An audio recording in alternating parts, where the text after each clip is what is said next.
सारा होली है सारा होली है। गणपत बजाना काय को बंद किया? अब की होली खेले यहाँ ससुरारे जीजा, अब की होली खेले यहाँ ससुरारे जीजा, अब की होली खेले यहाँ ससुरारे जीजा। माने नहीं माना महा चलते फगुनवा मिल के मन बड़ी कराता, मिल के मन बड़ी कराता। माने नहीं माना महा चलते फगुनवा मिल के मन बड़ी कराता।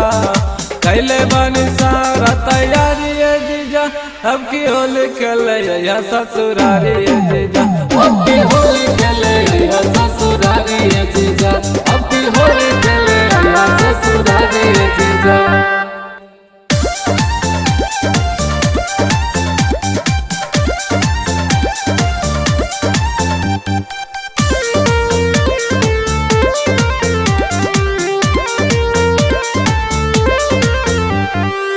पिछला बेरा कह के होली खेले नहीं आइला हो, झूठ बड़ी बोलला नहीं दीदिया के भेजाइला हो।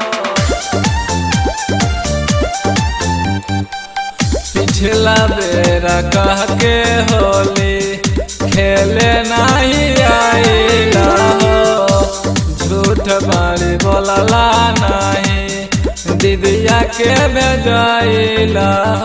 इतना न तू कंजूस बना हो, बात मना नहीं तू खरूस बना हो, बात मना नहीं तू खरूस बना हो। इतना न तू कंजूस बना हो, बात मना नहीं खरूस बना हो।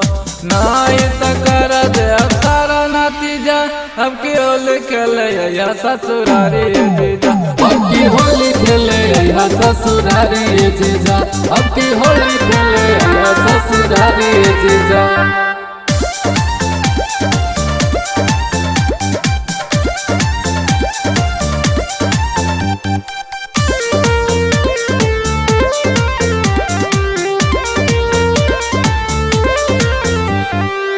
कान खोल के सुनला जीजा पीयूषा बिहारी हो, आई बना तो फोन में पर सुन जाई बगारी हो,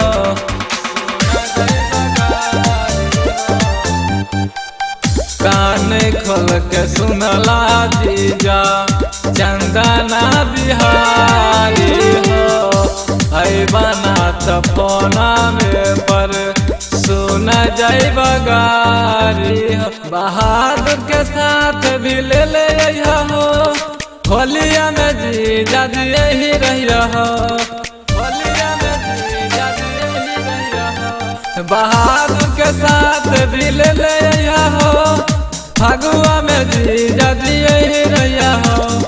गलिया में चुमा दे तोरा ये जा, अब की होली खेले यहाँ ससुरारी जीजा।